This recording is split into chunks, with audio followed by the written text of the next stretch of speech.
Welcome back to a new episode and a new segment of the Radiant Black podcast. We're calling it Radiant Roster for now, where we're going to feature listeners, friends, and pretty much anyone who wants to talk about Radiant Black here. I'm with my friends Ali and Matt. And, I just want to give credit to Derek from the Weekly Pulls.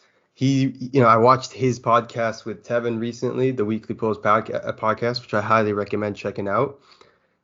And it was awesome. And, based on their raw and unedited footage, which ended out so much funnier, so much more enjoyable, we're going to try something similar here. So how's everyone doing today? I'm doing great. Thank you for having me. I'm excited. Yeah, I'm doing pretty good too. It's exciting to talk about Radiant Black, and not just Radiant Black, but 4th of July might be over, but we got plenty of firepower in store as we talk about that, and a bit of Invincible. It's 3 awesome comics, and continuing to make the case that Image is just killing it at this point. Oh yeah, Image. It's crazy, honestly. Like we're not gonna just talk about those two. We're gonna talk about everything. Like, fuck, we're gonna talk about everything. But one thing I wanna, an honorable mention, which we're not gonna dive into in this episode, but because my friends here haven't, well, Adi hasn't read it all, but Matt has, so we don't want to spoil it for him. But I just want to say, if you're not reading Stray Dogs, you were wrong. You're just straight up wrong. Yeah, that's next on my list. Yeah, you're as wrong. I'm not even gonna make the Stray Dogs reference because it might be a spoiler. But no, it's if you like Disney and you like horror, I mean, there's no other series you should be reading. Quite frankly, it's fantastic. Nah, just straight up. If you like dogs, just read this. It's a little sadistic. I'm not gonna lie. It's pretty intense, but it's amazing. It's genuinely like one of those comics where I could not wait to read the next issue. Literally, I would reread some of the issues and my emotions were just like a mess. A genuinely incredible series from Tony Fleece and Trish Forstner, and I just want to say I can't wait for more. Seriously, like the covers of this comic are insane. There's all these incredible variant covers with homages to like famous horror movies. Any movie, you name it, they probably did a homage to it. It's amazing. Even Midsummer, which is a very recent movie. But yeah, I highly recommend checking it out. They're even doing, the last wave of reprints. Every single printing that's come out has sold out, and the last wave of printings is coming out this week. So if you haven't, if your shops are sold out, go check out the new printings. They're worth it. Yeah, and the paperback's going to be coming out soon. But yeah, definitely check it out. Even if you hate dogs, check it out. There might be something in there for you too. But yeah, no, I really dug it. The Friday the 13th tribute cover is my favorite of them. But damn, they're awesome. I'm hoping to do a Human Centipede one, but I don't think it's likely anymore. No, not that one. Poor dogs. They've been through enough. It'd be the canine centipede now. Oh, yeah. Man. Yeah. But yeah, no, Stray Dogs. If you haven't checked it out, I highly recommend it. I think it gets an A+ from everyone here. Everyone who I know has been reading the series, they've been loving it. Seriously, so check it out. And the letters page in the back of the comic is a gift to mankind and dogkind and humankind, just everyone. Yeah, I did miss the boat. I was saying to you, Bash, that I was thinking about sending in a picture of like my cat with like a dog filter on there and seeing if I made the cut. But yeah, I don't think that's happening. But no, it's a great book, and you can start, I mean, with the new printings, and they got to be having, there must be a trade paperback coming out pretty soon too, I imagine. Oh yeah, and there's a free comic book day comics. If you don't want to put some money on it, you want to check out something for free, there's a free comic book day comic coming out and free comic book day, so check that out. And there's even a new prequel series coming out afterwards, so a lot of cool Stray Dogs to look forward to. Yeah, definitely worth it. And moving on, one thing I've been mentioning recently on Twitter and other places to my friends is just how good Firepower is. Firepower by Robert Kirkman, Chris Samnee, and Matt Wilson on colors, is it? Yeah. Yeah. Amazing series. Highly recommend it. And I've been reading it from day one. We checked out the prelude, all three of us. Why aren't more people talking about this series? Because I don't understand.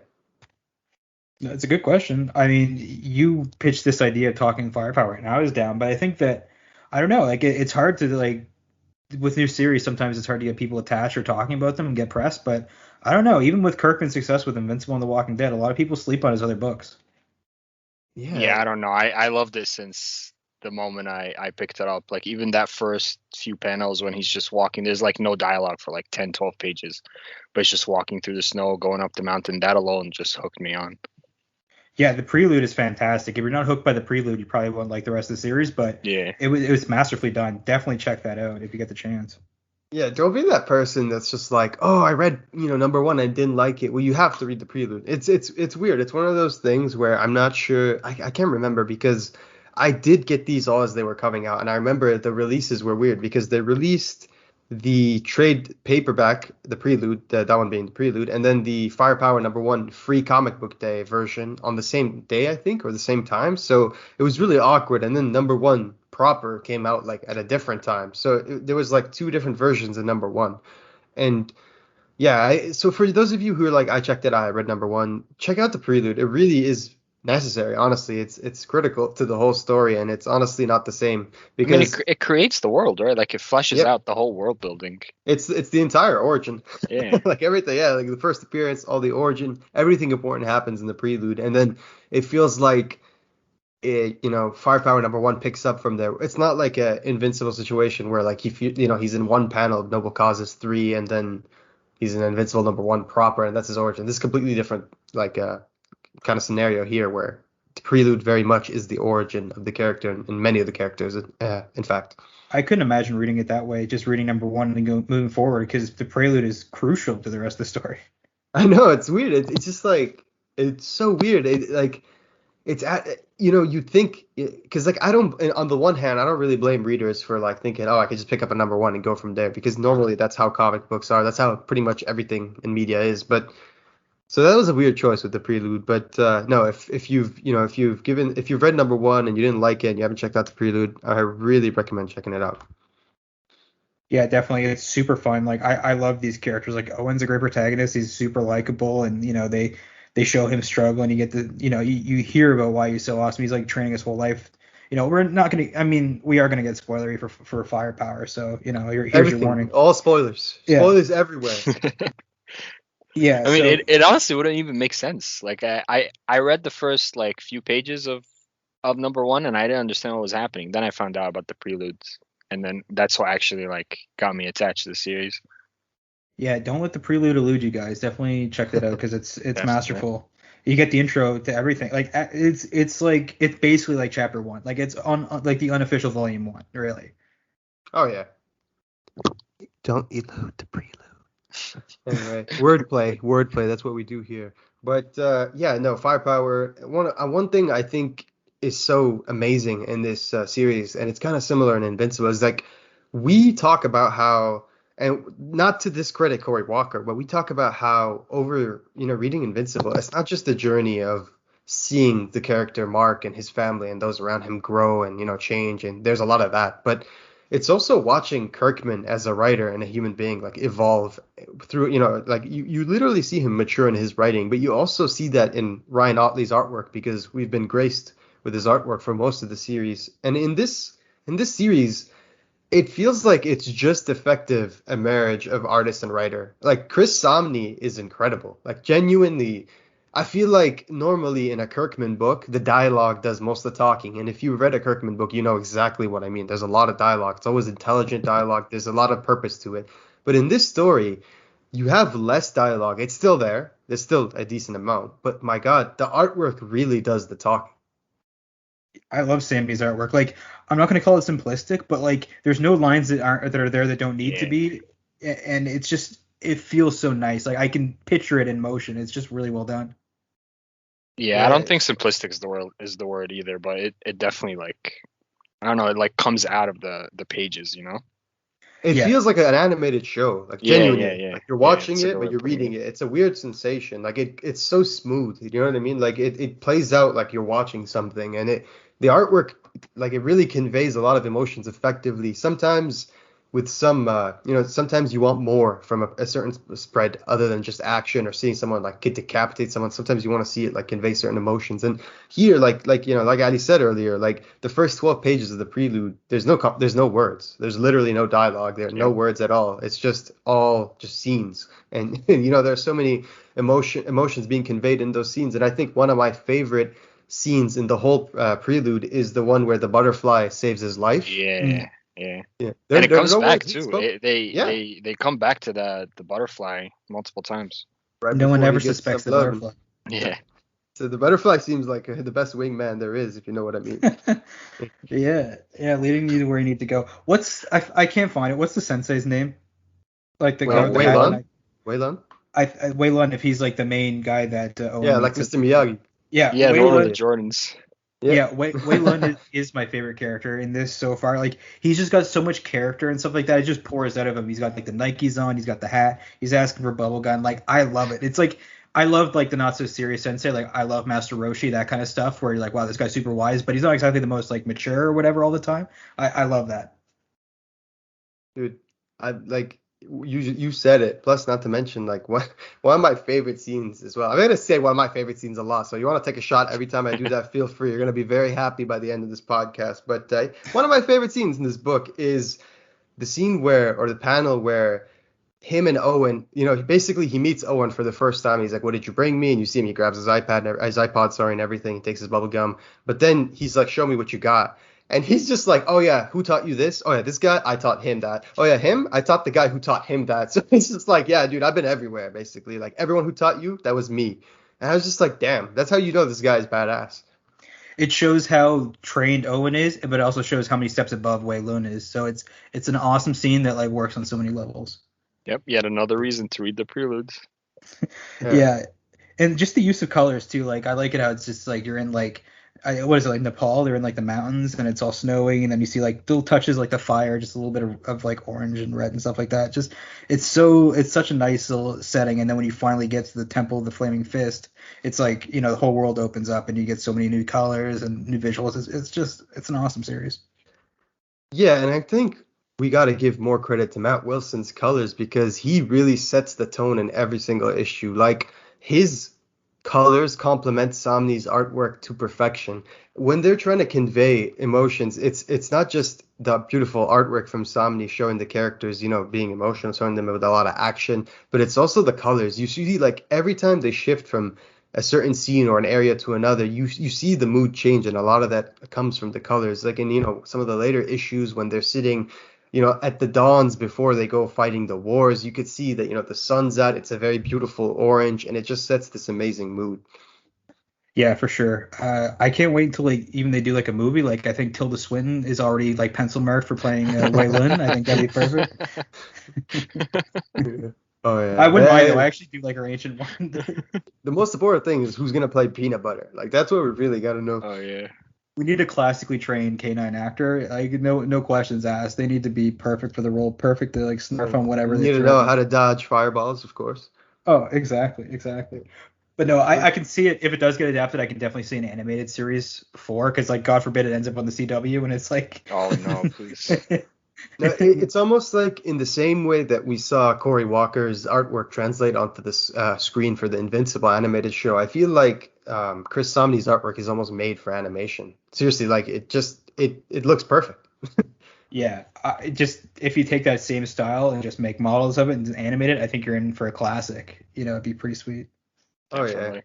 One of the things that I love about Kirkman's writing, like I said earlier, is that every time we read more and more of his writing, you see him mature more and more. You see that, but yeah, we've got all these amazing characters, and in this comic book series, we've got a lot of amazing characters. We're not just limited to Owen. We've also got his wife Kelly, and she's honestly probably my favorite character right now. Seriously, like there's this one panel in the most recent issue number 13, where this fucking guy just breaks into the police office with a shotgun loaded, and she literally fucking drops her coffee and karate chops that shit into his face. Like what?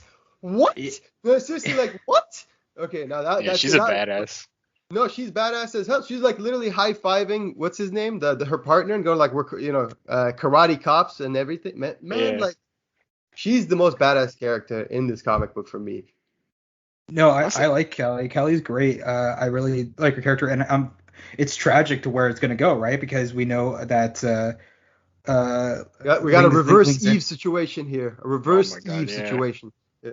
You're right. It's the reverse Eve, but you just feel bad for her because all she's guilty of, like she seems like a perfect wife, great mother, like an ideal wife, and then poor Owen. I mean, he finds out that someone that he pined for years, is not actually dead. So it's like this whole when that shoe drops, it's going to be such a shit show, and I'll be reading it through my fingers there probably. Yeah, you said it, and like it's when you think about it, it's really weird because his time with Ling Zan isn't just a matter of like, oh yeah, I met you at, like this. She was a huge part of his origin. She grew with him in the temple as a human being, as a fighter. They grew together. So, and she was like, she was the first person to really welcome him and help him when he got to the temple. So, she's an extremely important character in his life. It's not just like, prior to their, spoiler, romantic involvement. It's not Forbidden. just yeah, for their forbidden love. Prior to that, which Wei Lun loves to make examples. I just love it. But yeah, prior to their romantic involvement, we see that they were very close friends. It's not just something that comes out of the blue. It's it's something that blossomed over time and really, really nicely too. So she's a super important character to him, and the way that he believes he loses her is pretty tragic, right? Like he doesn't lose her naturally. She just like gets deleted. She gets killed, presumably. Burnt. Yeah, burnt. And so he thinks she's gone, right? This isn't like how you say, like it wasn't like he chose to end things with her. He thought she was dead. So to see her come back alive, it's almost like you feel for Owen, right? You feel for him having these feelings because he's not like this asshole. He's a really good dude, and he's a good father. And we see that throughout the series. And even when he's being trained when he's being trained at the temple, he has his rival. Is it Mao or whatever his name is? But that guy Yeah, was a something huge like that. dick. Yeah, that guy was a huge dick. And Owen always was was the bigger man when it came to like discipline. There's that one time where when they attack him because I think he defeated them in training, and that you can't do that. You can't just attack someone when they have their back turned to you. The fight was over, the sparring was over, and Wei Lun and Chiu Fang saw this, and they were like, okay, there's going to be a punishment for this. So they're standing on these logs with water buckets on their back, and it really hurts, and you could tell that they're suffering pretty badly. And when Wei Lun asks Owen how long he wants the punishment to be, Owen's like, he tells Owen that there's a sacrifice if he wants to, do that sacrifice. And Owen's like, what's the sacrifice? And basically, the sacrifice is rather than make them stay there for a longer duration, he can stand with them on the log, with the buckets, suffering for a day, and then all of them will end their punishment. So Owen chooses that. And that gives you an idea what kind of person he is, right? Like, who would do that for some Well, asshole that's been bullying him? don't forget too, like after all that, like after he was welcomed by Ling Zan and Wei Lun, and he showed all that goodwill to all the other students at the temple, he got blamed for her death because she was burnt. They thought, he's the only one that could do that. So not only did he lose the love of his life, but he also She's got blamed blamed for for it. Yeah. Yeah, and you don't get any closure when you think that she's just dead and then she pops up out of nowhere. Like those feelings, even if they're dormant, they have to reemerge, and you have to be like Yeah. shocked and then questioning everything. Where it's possible to love two people, and maybe not equally, but to be in love with two different people for different reasons from different points in your life. It's true. And, we see that before he finds out she's alive as well. We see that there is from time to time, he pauses and he thinks back to those moments at the temple, those intimate moments with Ling Zan. And his wife notices that, right? Kelly notices that. It's not just a matter of like, oh, like she doesn't notice. She's very aware. She knows about his life, and that gives you further an idea of how much Owen loves Kelly, right? If he loves her enough to trust her about that previous part of his life, which he didn't, you need to tell her, right? Like some people wouldn't, because they don't need to. But Owen loves Kelly enough to trust her with that part of her life. So she knows, she sees him sometimes dozing off during the day, daydreaming about those memories back at the temple. So she knows there's some tension there, and she's not really happy about that. But we see them, resolve that from time to time. So we see these feelings emerge even prior to the reveal that Ling Zan is alive. So I can't even imagine how he feels now knowing. Kind Yeah, of going back to what Matt said before, where like you can love two people at the same time. There's this page when he was falling out of the plane with the snake person. We don't know much about that yet, but when he's falling down and he's basically preparing for his death, right? And he closes his eyes, has like this one moment of peace, and you could see different little panels where some of them are memories with Kelly and his kids, and a couple of them were memories with Ling Zhang. So like it shows you how I wouldn't say equally, but how much he cares for them both, and how much of a big part of his life they both are. Yeah, and how compartmentalized things are, right? Where it's like, okay, Yeah. this life and this life, like it's cool. Another thing that I was just thinking of is I like how like in The Walking Dead you have like society falling, and then Rick represents the law, and they're trying to like bring society back in some way. And now you've got like this fantasy world of like the Temple of the Flaming Fist and stuff like that, and training that. And then you've got Kelly representing the law and kind of like grounding Interesting. Yeah. things in this reality. So yeah, it's a nice kind of parallel. Yeah, and it's weird because as a reader, I love them both. Like I really do. I think, and it's hard. Like even as a reader, I find it hard. Like how do you choose? Because on the one hand, you didn't know that this person is alive. Like she kind of has those feelings too. In the most recent issue, we see like that there's this one person who asks her like like why did you like you revealed it to him, like you revealed yourself, and she's like yeah, but like his life is he has his own life with kids, he loves his wife and his beautiful children, I'm not gonna disturb that. And then the lady's like, but but you're hoping that he's gonna throw everything and come running after you, don't you? And then like you see that she doesn't reply to it, so it's implied that she kind of does want that. And knowing her, it kind of seems like she does want that. The way she's looking into the sunset, it's almost like she's reminiscing, like she's missing something, and that something is presumably Owen, right? Yeah, no, for sure.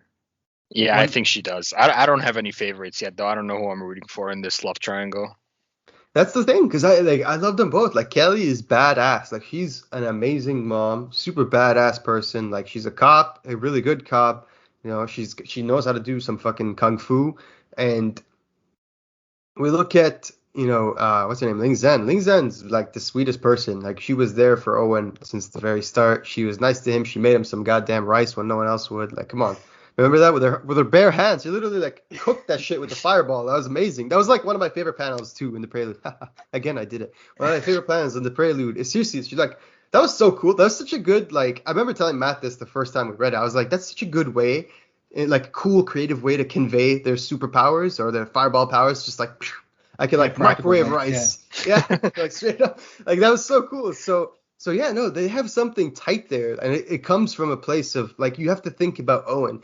During this time, he was feeling alienated, even if like there weren't like even if there were people who weren't alienating him there because they were like Mao Gong and those douchebag bullies. But Wei Lun isn't exactly the nicest person. Like he's like a father figure in many ways. He's strict, he's reinforcing, and he wants the best for you. But he's not exactly always like I love you. He doesn't convey emotion the best way. So you'd think Owen was feeling alienated during this time, and that's the person who made him not feel alienated. The only person who made him feel welcome. So it's like it's so hard. You know what I mean? It's true. Talking about the coupling of the love triangle. I just want to cover with of like Archie inspired like cover of like them at like a malt shop with like Oh, Ling yeah. Zan and his wife there, the three of them just with like a milkshake. I mean, make it happen. Come on, Archie. Come Oh, on. that's actually a that'd be cool. really good That'd be idea really for a cool. variant. No, seriously, that's actually a wonderful. I'd buy Robert, it. Robert, if you're listening, I just want to say I'm sorry for mispronouncing all the names, and then I want to say please make that variant happen. Thanks, Robert. Thanks. All right. I mean, So, if Archie can and Predator can have a series, I think this is a simple ask. So be a nice variant. oh yeah, no, I'm serious. Like, there's a lot of like one thing I've noticed with Kirkman titles is that unless you're the fucking Walking Dead Deluxe, where you have a fucking deluxe amount of variants, literally Yeah. like insane amount of variants, his series don't have that many variants. Like you look back to Invincible, and it was only like really, really, really big issues or random issues that had variants. We had like I know there was the Felici pink signature variant he did later on. There's some second prints here and there. There's the Invincible War second print variant, right? There's like a very few variants overall in Invincible, but and in most of his titles for that matter, like Firepower, whatever. The only time I really see variants with Kirkman are when his issues sell out and they make additional printings. But with Firepower, holy shit, we get to issue number 12. There's 12 fucking variants. Variant City, yeah, it must be the Kirkman that's a variant that came over with all his variants, and he's making all these variants. But no, I dug it. You had a ton of covers. It was what, like the Rob Liefeld one, right? Yeah, Rob Liefeld did one. Yeah, Rob did one. There was so many. I know fucking Kari Randolph did one. Tula Lote did one. There were lots. There were like many. Like I can't even remember everyone who did one. But McFarlane did one. I got that one. So yeah, the McFarlane one's super badass. I love it. I'm And hoping they yeah, show up in Skybound X. Like, it'd be a disappointment if they don't. that's what I'm saying. Like Skybound X is like when you read the first page of Skybound X, and this isn't a spoiler, okay? It's not. It's in the solicitations and everything. We're not gonna spoil Skybound X. In the No. first page, it says that Skybound X is about it was about the legacy of the Skybound titles, including Walking Dead, and they talk about the backup in Walking Dead number 75, which has Rick Grimes 2000 for the first time. And then they talk about the future legacy of Skybound with the new titles like the big hit Ultra Mega, Manifest Destiny. So those are recent titles, Skybound imprint. And Firepower is Kirkman's baby. Like it's his title, and it's Skybound. So I'm really hoping we get a Firepower issue or like a story in one of the issues for Firepower because God damn it, it deserves it. Yeah, it's a year out now. The series, like issue 13, is fast approaching. I think why Issue 13 not? came out last Wednesday. Yeah. So, so I'm behind an issue, so I got to read that, which I'm excited for. But yeah, no, I don't see why you wouldn't tie it in. Like maybe he doesn't think, but like I'm hoping for at least some Oblivion Song tie-ins because Oblivion Song is what got me back into collecting in general. Yes. That's what I'm saying. Like, I'm hoping Oblivion Song and Firepower get a tie-in, and hopefully maybe something Invincible related. We got Clementine, right? If you're a Clementine fan, if you played the Telltale games, we finally got Clementine in Skybound X. So there's a lot to look forward to, and Dude, I'm really hoping Firepower's in it. Oblivion Song, you can tie this in so easily. You have Ed make another machine that like merges the two realities or something like that, or merges Kirkman properties into one. That's what I'm saying. That's your That's thing what I'm right saying. there. Yes, like, and it's not just that, but it's like the Ultra Mega story they did was very like forward looking, like it's more about the future, I guess, and it was like 2 or 3 pages. So it's like, come on, like give me more, like give me something more. Just a taste. Yeah. Like show us the master there. Show us when he's young and sees like his first pair of Nikes and like listens to Radiohead for the first time. Like even something like that, I'll take whatever. I just want Firepower to be included. Yeah, and Firepower, guys, we're gonna stop here because with Firepower because I just have one more question about yeah, Firepower yeah, before we move on. yeah, of course, go. Because there's been this line that they've been treading if all the myths are real, the statue's gonna come back to life, or if the dragon's real. But I forgot if it's issue 11 or 12 when they won basically. They jumped into the pit in the dragon cell. The snake? No. There's I don't know if you caught it, but there's when they're both holding what's his name, Chow Fang, right? The guy with the beard, and Yep. they're taking him out of the pit, and you can see scales. Yeah. You know what I'm Scales talking in the about? water. Yeah. Yes. We talked about. Me and Matt talked about that. Yeah. Scales in the water. What the fuck is that? So, but look, this is what I'm thinking. I don't know if it's a dragon per se. I'm thinking it's a serpent, and this is why. First of all, this is what I'm calling her. We got Serpent Bitch in that issue on the airplane, chasing Owen out of the airplane. So Serpent Bitch had all kinds of snakes on her. And after Serpent Bitch showed up was when shit got really snaky and crazy. And if you read the RC Coda sections in the back of issues, which is like conversation, it's like I think it's Rick Chris Coda. Robert Chris. Sorry, I confused you for Rick Robert. And Robert Chris Coda, and I'm pretty sure that's Kirkman and Somni. So the whole thing is just like a podcast in the comic where they're just talking about the comic, and someone asked him about the dragon, and he says, "This is what I can say. We're gonna see like some serpents or a snake real soon." And he said that basically the serpent shit we've been seeing, because you guys have been noticing every issue there's like a panel or two where you see a fucking snake going somewhere, right? And the last issue, because Matt hasn't read the last issue, but the last issue the snake does something, right? The snake does something significant. So I'm thinking we're gonna see a lot of fucking snakes. Like that's what we're in for, snakes. Like Harry Potter 2 Chamber of Secrets snake style. I was just gonna make a Chamber of Secrets reference. Like, that's pretty much what they have. That's what it is. That's what I'm saying. So it's a fucking basilisk. Is that what we're getting at here? That's what I'm saying. It was like can't a wait big to ass find serpent. Yeah, man, it was like a big ass serpent. This is some like Iron Fist style shit. This is like good Iron Fist style shit. So if you haven't checked it out, you can quote me on that Iron Fist style shit. Get ready to meet your snaker there, I guess. So it's gonna be pretty interesting. No, that was really stupid. It's great. It's seriously like Firepower is awesome. We highly recommend it. If you're a fan of Kirkman, we think you'll like it. But I will say this. There was a running joke, and this is a perfect segue into Invincible. There's a running joke that Invincible, when we were reading it, there was made this joke that it's a family title, right? This is a family book, this is a family title, family book, family title. And everybody would make comments about how is this a fucking family title when, when all kinds of shit's happening. Well, basically, that was the joke. It was like satirical. But here, I would say this is actually a family title. Yeah. Would everyone agree? I I'd would say. say so far, yeah. There's been like a little bit of blood, but no like guts pooling out of people, you know? Yeah, Yeah. but everything is like with a very like I guess a conservative like animation. Like they don't show guts. They don't show. It's not like visceral like You Walking don't see like Dead. charred corpses and shit. No, Like, yeah. Yeah. And there's a lot of focus on the children and peanut butter and grandparents, and I think that's like a really wholesome. Yeah, no, definitely. I can totally see it being if of Kirkman's books that I read, it's probably the most family title. Like, Oh yeah. And to end our firepower section, we're gonna say one last thing. Just pray for Tyler, the poor guy. He's been through so much. And if you've read Firepower, you know what I'm talking about. The poor kid, his life's been scarred. Kid's scared to go to school. He's Pray been for Tyler. gaslit by everybody. he's like Pretty Tobias much. in Fear of the Walking Dead, That except Tobias scene had where- shit together. Yeah, but look, that scene when they notice when they're driving away from the house after they got in the car, and then like he's like, guys, where are you taking me? And like they just dump him in the middle of the road. I like felt for the kid. Like I legit felt for him. Like this poor bastard. You know what I mean? Oh my god. But yeah. Anyway, we're gonna move on to the next segment. We're gonna talk about the next section. We're gonna talk about Invincible. And Adi, how long have we known each other?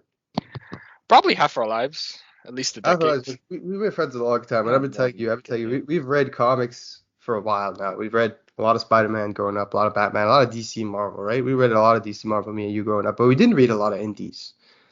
And then I read all of Invincible rapidly, of course, and I told Ali, I was like, man, you got to read this. It's the best comic I've ever read. Like seriously, like it's the only thing that comes close or is as good or is better than Spider-Man. Seriously, This that was like classic around Spider-Man. January. Yeah, like this is when we were reading it. This is when I just like when I finished it, I messaged him and he was like, "What?" He's like, "I'm like, read it." And this was before the show came out. And he's like, I want to watch the show. I remember this is him. He's like, Yeah. I want to watch the show. I'm like, okay. Dude watches the show and he's like, oh, whatever. And of course, like everyone's reaction, and they watch the show and he's just like mind blown. And then he's like, you know what? He just messages me out of the blue. He's like, you know what? Fuck it. I didn't want to wait for season 2, so I'm just gonna read it. And he's like, I'm already on issue 26. I'm like, motherfucker. He just messaged me, said I just started reading. He's already on 26. How is this like a linear progression? But yeah, no, that's crazy. So how was it, man? How's this? And guys, we are talking, gentlemen, ladies, everyone. We're talking full spoilers here. Full spoiler. We're gonna talk about spoilers in the show, the comic, everything. So if you haven't read Invincible, please. We're gonna spoil stuff that's even in Kirkman's head right now and hasn't been written yet. So just watch out. We're gonna incept Kirkman right now. Yeah. This is spoilers. What Yeah. did you think overall? Like, So I mean, I guess it's different from you guys. I watched the show first, then I read it, like you said. So the show is great, but we don't have to talk about that. The comic like hooked me from because I knew it was gonna happen for the first like 12 issues, right? And then the pacing is a little different from the show, which I didn't mind.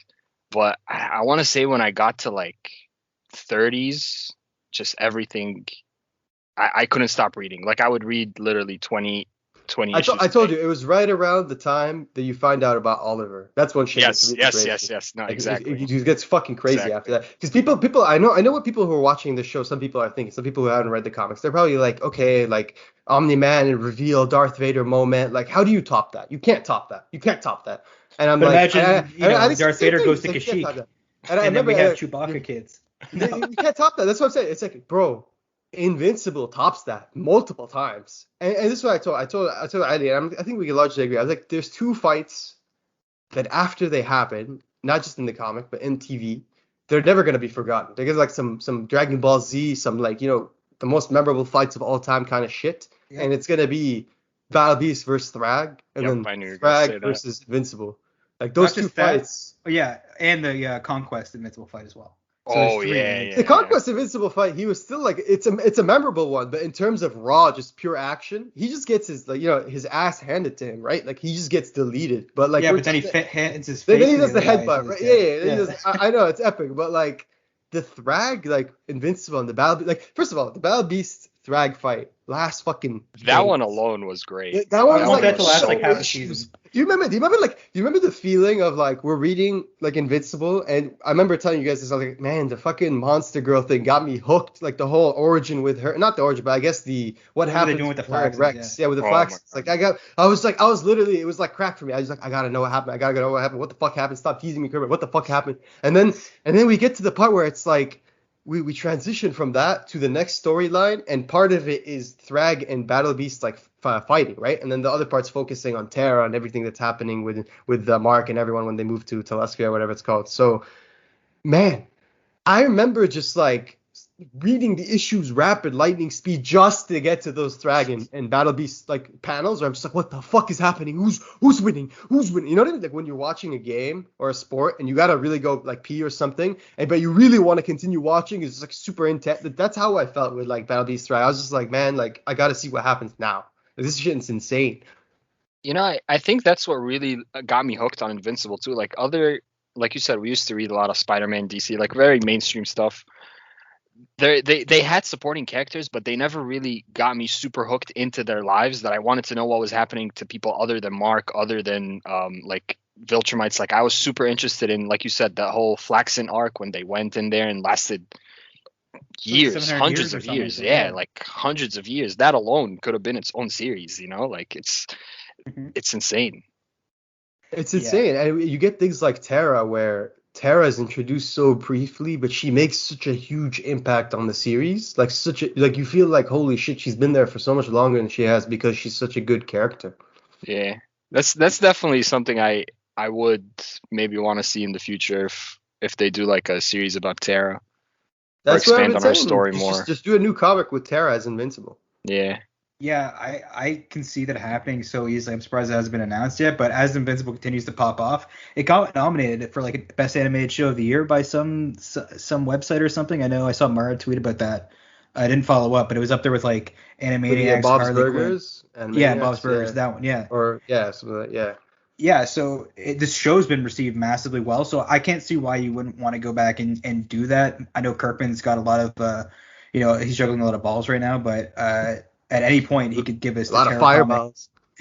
Yeah, yeah. But like, I even want to see what's going on with Battle Beast's daughter. Like, one time with that with Skybound X, just see. I said to the see the other day, Bash, but just show us Battle Beast's daughter looking for a worthy fight and just wiping out planets of people. I'm down. Yeah, I just like the possibilities are endless. And we've already spoken about how we would love to see crossovers of like Mark and Radiant Black. Like for example, that would Oh just work yeah. out so well. So there's just so much, and I really hope we get something substantial, like something a little bit substantial, or some even just a tiny morsel. Fuck it, just give me a tiny morsel, a crumb of something invincible in Like one Skybound Unopin, X. one Yeah. Unopin or something. I just I just want to see like some Invincible adjacent shit in Skybound. Just give me like one panel of Tech Jacket just like waving from space to shit. I'm gonna be happy, or like something like that, or just like what's his just give me like Alan in one panel. Just his eyeball shows up somewhere like a Where's Wally moment. I miss Invincible. You know what I mean? I miss having new Invincible shit, and like I get the reverse. It's like I get both perspectives. Like, okay, I read it late. It was January when we first read it for the first time, and I sped through it, right? Like I read it super fast. Whereas like people like our friends over at the Invincible podcast, they read it as it was coming out, so they had the anticipation of talking about it as kind of like what we're doing with the Radiant Black right now. So I feel like both perspectives have their advantages, right? Like in the one side, we get to read it super fast and enjoy it all. On the other side, they get to like really, the anticipation's high. You get to feel it as it happens. But yeah, like I wish we got to do that with Invincible, and that's what makes me want more. Like that's like we want more. So Kirkman, make it happen, man. Yeah, I think a big part of the genius of Invincible too is like you see in these comics all the time, people are planting seeds to build to events, but no, this is one guy who's got a universe in his head that he's gonna slowly flesh out, and so we get stuff like the Flaxens, we get the Sequids, taking over people. The Sequids that brings us not just one game-changing element of their invasion, but also Shapesmith enters the equation there, so we get a shape-shifting hero out of it. Like so much happens. So like these missions to Mars, they mean something long term and stuff like that. So it really just ties in and stuff like that. Like Aquarius dies, we have to see his wife. We have to see what goes on there. There's so many storylines that just move in parallel for a long time, and then eventually, they will combine and something else will come out of it. It's great. Yeah, and Yeah, we it's talked true. about that. Do you remember how I told you when I was trying to get you to read the comics, I was like, this is different because you're like, what makes it so good? I was like, this is different because it's consequential. Like this, Yeah. like it's not like DC or Marvel where they're gonna fucking retcon something after years. There's a new crisis and everything's that. Oh, like this is different and that's different. Not that never happened. Like no, like everything in Invincible. The only thing I remember saying, which was kind of awkward, but I've grown to a little bit appreciate, but I wish we knew more about, was the time jump. Right, the time jump was weird. And I remember telling you brace yourself for that because that's weird. Remember how Or like towards the end the when 5 year time jump. Yeah. Yeah, like after when Eve ends up like having a new boyfriend. Yeah. So, and it's like that's what I agree with y'all. And the other thing I told you was that the characters in this series are so good, so much so that they're like Marvel characters where you grow to care about the other heroes and not just the main hero. And like Invincible, like for me, my favorite character is Tara. Like straight up, my favorite character is Tara, the whole thing. So it's like I've grown to appreciate so many of the characters. I love all the characters. Seriously, all of them, even the asshole ones. They're all amazing. Like Machine Head. Fucking Machine Head. Like only a series like Invincible can make you love something stupid like Machine Head. And he's not even like a major character. It's like this is just one bullet point. No, he shows up in Capes before too. He shows up in Capes way before he appears in Invincible. Like that's what makes this a masterpiece too, is that there's all these Invincible adjacent titles that are so good too, like Brit, Astounding, Wolfman, Tech Jacket, Guarding the Globe. Yeah, like you got all these amazing titles, and they're all so funny and so good. Yeah, no, for sure. I love the world that he's created, and like if I did a tier list of the characters, like sitting in S tier is a lot of characters. Like Cecil's amazing, Alan, Battle Beast, Nolan, like Omni-Man, Nolan Grayson is one of the best villains. Rex, even though he's like a huge piece of shit, Rex up there. Rex is like one of the best. Like Rex, like, or the original Rex, OG Rex.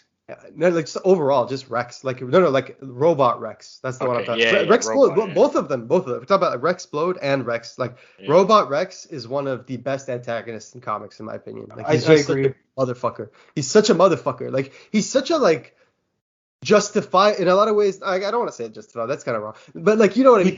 He's self-justifying. He justifies in his own head. So the end justifies the means with him. Exactly. Yeah. Like and in a lot of ways he convinces everyone that is the case. Kind of like the governments and shit. And like and it's like holy fuck. Like he in a lot of ways you want to hate him, but he does make difference. I guess that's what I'm trying to say. And it's like, hard too because you've grown attached to him for like 100-something issues at that point. He literally takes up the name of another character who we all love. Like literally, like, you know what I mean? That gives you an idea. But yeah, what were you gonna say, Matt? Well, it's like he's like Cecil without the tether to humanity, right? Or whatever. Like it's like he does things like Cecil does a lot for the greater good, but he wouldn't like, okay, let's nuke a whole city. I don't think Cecil would be so quick to jump to that, or that's what he suggests in the TV show at least. Yeah, no, 100%. He's like Cecil Unchained, and Cecil's already pretty fucking like questionable, right? Like he's an ends justify the means kind of guy, but even he thinks Rex goes like above and beyond. But a lot of them used to say like, and I don't know, what do you guys think about this? But when we would read the comic, like Rex himself would say, Rex being Robot, and other characters would say that if Cecil were here, he would agree with what I'm saying or what I'm doing. And in a lot of cases, I can't help but like agree with that. Like Cecil would agree with what Robot's doing. Some stuff, maybe not all of his methods, but the end result. Because it's about results. And at the end of the day, when you think about Cecil, he did the same shit. Like he did the same shit, especially when you watch the show. He unleashed a motherfucking kaiju on someone. He was spying on them the whole time, including a civilian who's like Debbie, right? So like Cecil does do this shit. Rex just took it to the next level. He just globalized it, right? He globalized it. Cecil was focused a lot. I know he was focused on the globe, but he couldn't globalize it to the level that Rex could with his intelligence, with his software, his technology. So if you think about it, isn't Rex just like hardcore Cecil with a little bit of less morals, more calculated? Yeah, I can agree with that. Yeah, and I feel like what's his name? Cecil was a little bit limited too because he was technically like still part of the U.S. government, right? But Rex just took over the whole world. He was the supreme leader.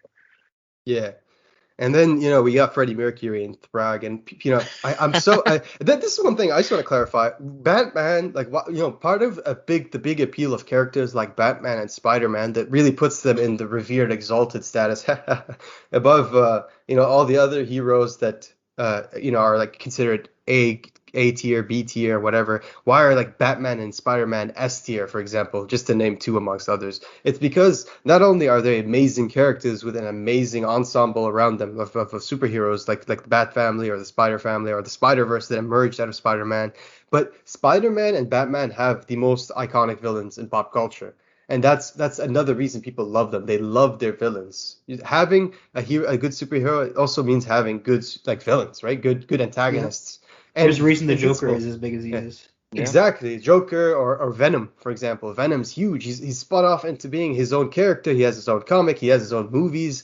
And we have all Even these Venom's got characters. his own villains that are fucking amazing. Exactly. So there you go. So we're looking at these characters are huge and they have a huge ensemble around them, both villains and heroes. And I think part of the appeal of Invincible is that not only are the heroes and the other, the cast of supporting characters around him incredible, but the villains are all memorable. Like seriously, Universa, what's his name, Brog, even like Battle Beast at the beginning before he becomes Conquest. Oh my God, Conquest.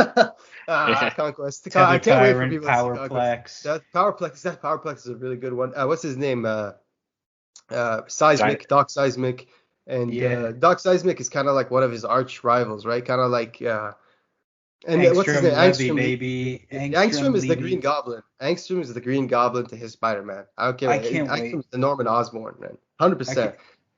The way when his face is smashed in too, like his face is like kind of cut in half and sewn back together, like, or at least his jaw, like, it's so gruesome. But like, it's so like there's consequences. Like if Angstrom gets fucked up, he's not coming back the same. He's gonna have the brain head and worse going on. Like it's great. You feel the fights and everything matters. Everything that happens. Yeah, and man, these villains, you remember them. Like no one reads Invincible and like forgets about Dinosaurus, forgets about Angstrom, forgets about, Powerplex, forgets about Universa. Universa was there for like 3, 4 issues, but even she was so memorable because she was so cool.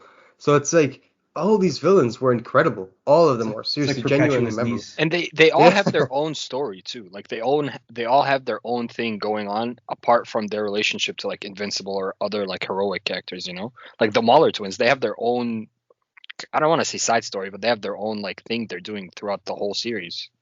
And it didn't always end in a flavor of the week. Oh, a new villain, beat him up, Yeah. send him to jail. Universa, do you remember how they solved that crisis by like talking to her intelligently and being like, "How can I help you?" Do you remember that? It was such a cool approach in a comic book. It was like instead of me beating your ass, like he just goes to the studs. Like instead of me beating your ass, how about we talk and maybe I can give you what you need? He's like, "Why don't you try asking?" And I'm like, Same thing with "Kirkman, Mark ask." and Allen. Exactly. It's like this is awesome. Like we don't see that, and it's like these the what happens as a result of these actions. They have consequences. They're not just like forgotten. It's not just like oh blah blah blah. Like no, like Invincible carries them on, and we see that a lot in Invincible, and I love that, and I think that's what made this comic book such a memorable thing. That's why it's gonna continue to wow audiences on the small screen because. It's doing that so effectively in the animated series. Even when we saw what do you call it, the transition from comic book to TV show, we see that on the TV show they did take some liberties with pacing, like I said, but all the liberties they took, I would argue they improved upon the initial, right? Like I think it worked really well. Even the things they added, like the train scene, that was it was made really the good. fight even better. Yeah. Yeah, exactly. So. Yeah, I can't wait for they season improved 2. it. Like I don't even think Kirkman can improve the ending of the comic because it was perfect. But if they do, then it's gonna be one of the best series finales in television history for sure. Like that's not. We already know Darkblood's going to hell, so we already got some improvements there, right? Like he already told us we're getting that. Come on, like we're lucky, man. This is the age of Kirkman right now, or it's fine, the television age of Kirkman, because it's like he's been taken over with Walking Dead. Well, no, this is the streaming age of Kirkman now. We've done the television decade. That was last decade. No, the streaming age. Yeah, that's a good point. So I was gonna say I love Kirkman. Like I used to watch a lot of Walking Dead before I read the comics, and he would be on the Talking Dead, and he's always there, like talking shit. Like he would just be a straight up troll. Like he knows he has all the answers, and he can't reveal much. Like he's just having the time of his life. Like he is the everyman really in comics, where like he just kind of like writes stuff straightforward. Like he really, I don't know, like it's this weird kind of like. I don't know, like blue collar is probably not the right word for it, but like it's just so grounded. It doesn't try to be too fancy. If it is fancy, like it's snuck up on you, like oh wow, like Robot's ending, he's like a brain in the jar at the end, like wow, that's like perfectly poetic. But like he just has a way of like not trying to go over the top, like sell you a Justice League arc that's like 26 issues, and by the halfway through you're like, okay, well this is a little much. Not exactly like, not that I'm referring to the Perpetual arc at all, but that's exactly what I'm talking about. But yeah. Yeah, no, Yeah. totally. And that's the thing. And part of this love we have for Invincible, the enjoyment of the series. How happy were you when we, because I think it was, I showed Ali, and I think Matt's seen it for himself. But when we first saw the solicit for Radiant Black, and it was like, this is a series for fans of Invincible, fans of Power Rangers, and it's a new a new superhero for a new what do you call it, a new generation or something like that. And Kyle, he said he didn't come up with that phrase, but he was happy to use it. So, but the idea is, how psyched were you? I immediately, when I looked at Radiant Black #1, the cover by Michael Cho, I was like, this is giving me Invincible vibes, but it's also like its own thing. Like, this looks like very much something new, and I can't wait to read it. It gave me that, like, like that image spark. What did you guys think? Go for it.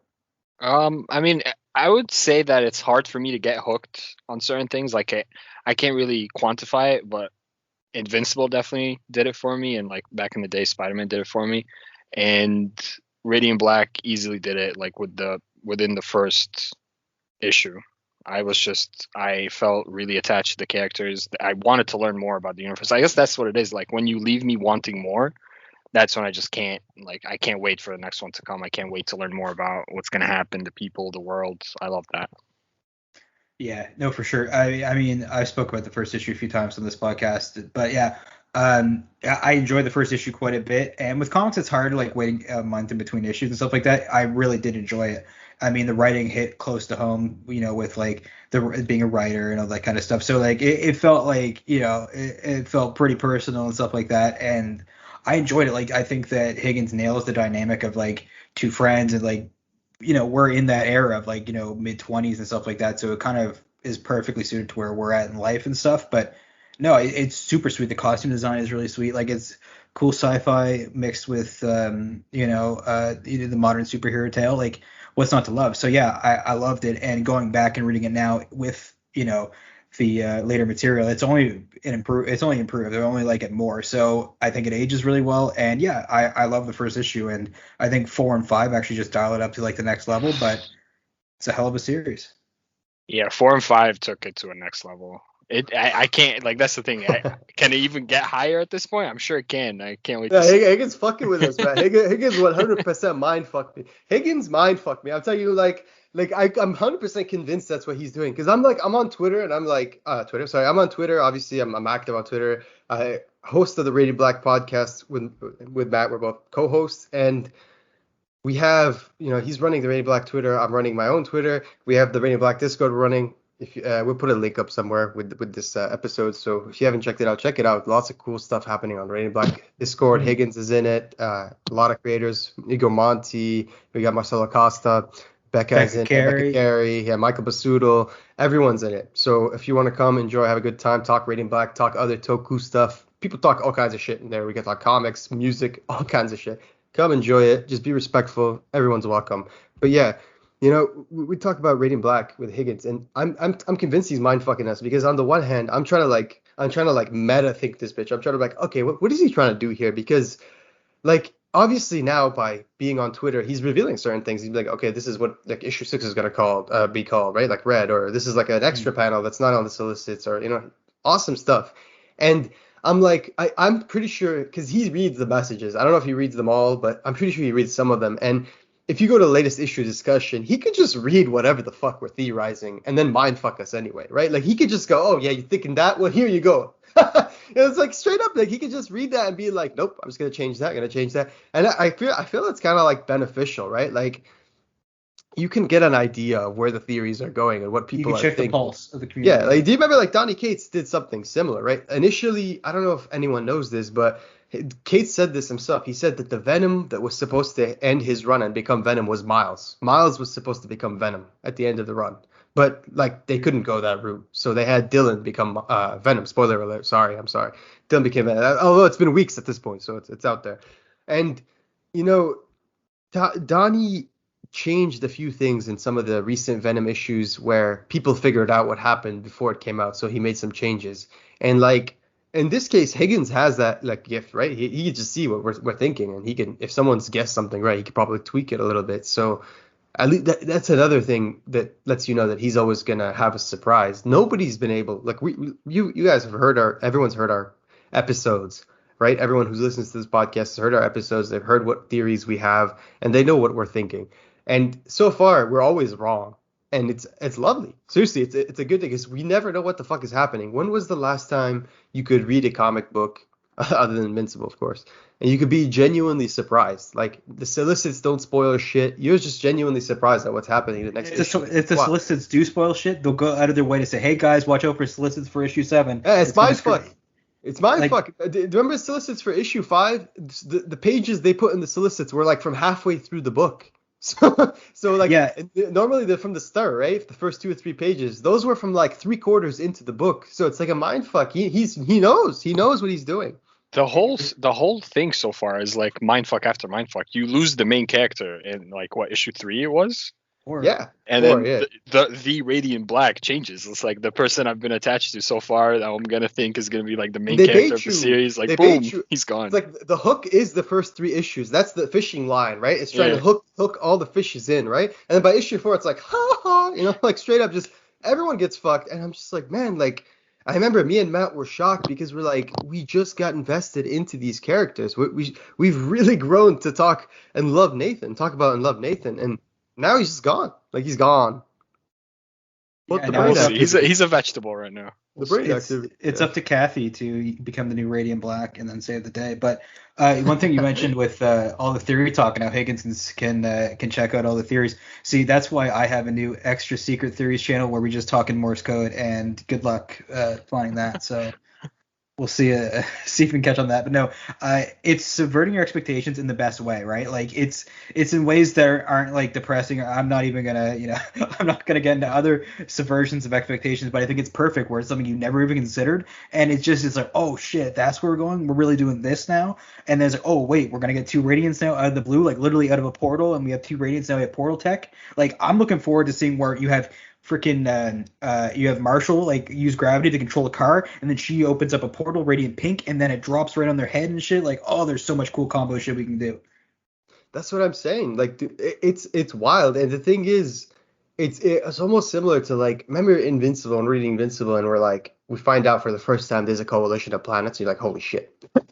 You know what I mean? Like the scope of this series just grew so much larger, right? Like it blows your mind, and then that's what happened here with Radiant Black. Like every issue, the scope of the series just it becomes huge. And then you got Higgins saying shit like, you guys don't even know what this is yet. Like none of you know what this is. You know what I mean? Like he's like, you think you know, but you don't. And I'm just like, okay.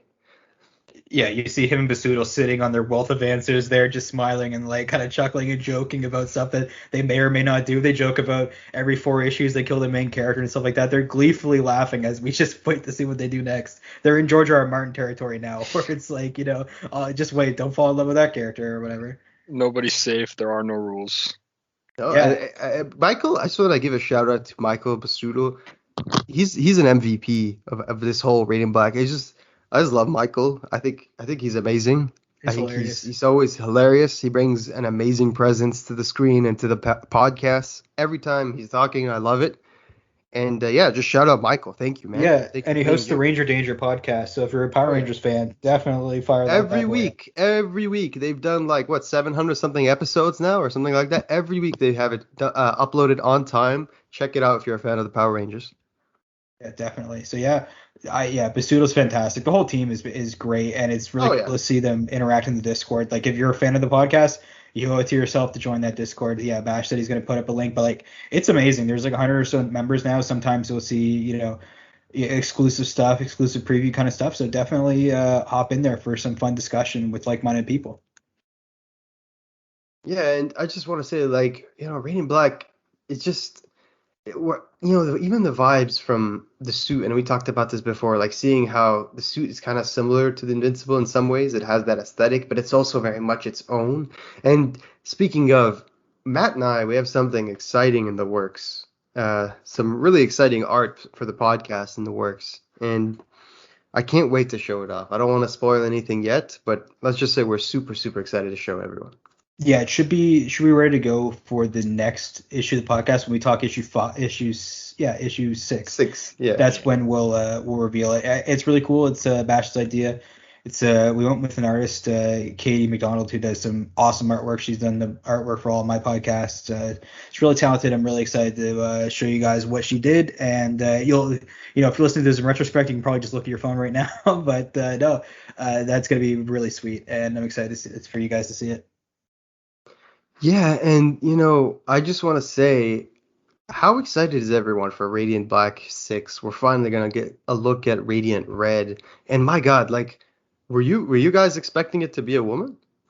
No, not at all. Not at all. I mean, we've all at this point, Mara, Derek from the Weekly Pulls, we have everyone's talked about the boobage. The boob issue of like we there was a discussion seen any boobs. There was no boobs. That. There was no boobs before issue 5, but now there's boobs. And yeah, it was brought up on the Discord. It was like, wait, so wait, where did the boobs come from? And yeah, it was artistic liberties, but everyone thinks that, and I think this is a good reason, right? Everyone thinks that because Satomi is raiding banks and stealing money, that part of her matter, whatever it is, the power would matter, where she could, basically she can make herself look different and stronger so that she can disguise herself. And I like that explanation. I think that makes a lot of sense. So I'm going to go with that one for now. But yeah, I was so surprised. Like, I was just, the funny thing was that, like, you're reading the issue and you got this gorgeous, amazing illustrated panel from from Eduardo Farigato, because I think he was still doing that page, where she's just like confused, right? She just looks like confused and like, what the hell is going on? Like, I just wanted to scare him. And I'm just like, that was my exact face when I was reading that moment. I was like, what the fuck?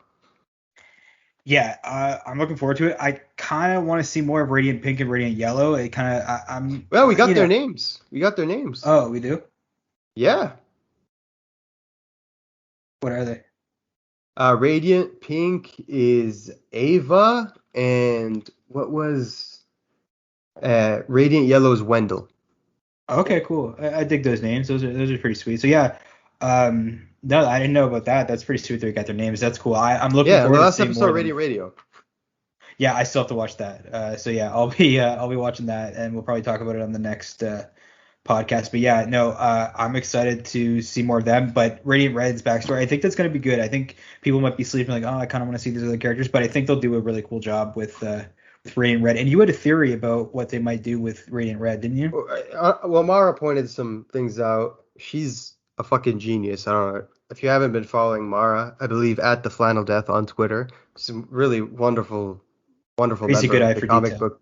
Oh yeah, just wonderful member of the comic book community. She's just awesome. She loves talking about Invincible, Radiant Black, a lot of cool Kirkman stuff. Recently, we've been talking. She's part of our Discord too, of course, and she pointed out that there's a Radiant Red account on Twitter, and I only follow those 2 people. And one of those people, and I'm so sorry if I'm mispronouncing this. I believe it's Cherish Chen.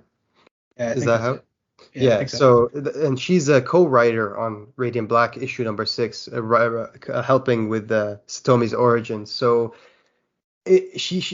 Mara pointed that out, and she speculated that maybe we get a Radiant Red spinoff from Radiant Black after Radiant Black issue number 6. And the more and more we like look at some of the stuff out there, the more and more that seems like maybe it is a possibility. Like, maybe, right? Like, there's some good weight to that kind of thought. So yeah, maybe like that. Wouldn't that be awesome? Get a Radiant Red spinoff with Chen and David LaFuente. Like, that would be amazing. The one thing that makes me think this is plausible, another thing is there's no Radiant Pink and Radiant Yellow Twitter accounts yet, at least not that I've seen. So I mean, she's definitely the most like expanded upon Radiant other than Black. You got the most, first issue. Yeah. And yeah, so we've seen that issue 6 is going to be mostly focused on Satomi and her origins, and they've already showed us, and this, we didn't have a chance to talk about this last episode because it hadn't happened yet, but they've already showed us some sneak panels from issue 7. But Costa posted a work in progress on the Discord, and my God, did you see it? Of Glitchy McGlitcherson. Yeah, that's sweet. Like, we don't even know who the main villain is, but yeah, it was a treat to see that, and Costa's artwork is always amazing. So Yeah, it's a nice little like look at the glitch guy, and you were saying that he has like all the colors of all the different radiants. I don't know. This is a theory. This is the theory. But if you look at some of the pages on Radiant Black number 5, Hmm. just a sec.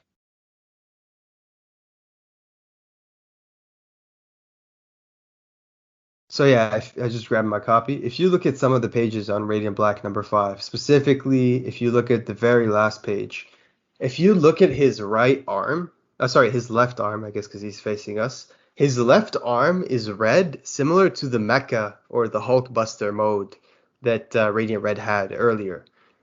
And his other arm is kind of like Radiant Black's arm, where it's white at the front, just normal. He's also glowing green, like you see little green glitches around the Hmm. page, and his blades are pink, like the energy emanating from his blades are pink.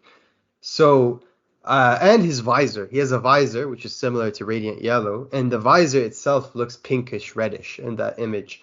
So maybe he has like all their powers combined because he does say you have something that is not yours Hmm. and you will lose all your lives. You will all lose your lives. Unfortunate but necessary. You have no choice but one. And he's like, when we see him in that page, his boots are just appearing out of thin air. So maybe that's kind of like somewhat a version of Radiant Pink's. And if you look at the energy, right? Like look at his boots and the energy around his boots, they're pink. Do you see that? The little like light rays, they're pink. Yeah. So maybe he's teleported in. Maybe he has all their powers combined. That's So why he's so confident he's gonna fuck them up. maybe there's like a place with like all the radiants are just one and they all split out in the different colors and stuff like that. Like and that's He's how. also glowing green. Like we haven't seen anything green, right? He's glowing a little bit green. Like when you see the glitches, they're kind of pink and green. Yeah. He's got the Yeah. Yeah. green. So yeah, I think there's something to that. Maybe I'm wrong because I think he's someone, a scroll and they're teasing that because scrolls are green too. That's what I think. but he's like a super scroll, like Yeah, straight up. exactly. But no, I think maybe there's something to that, right? Like maybe there's something to that. Maybe he has all their powers, or some iteration of all their powers combined.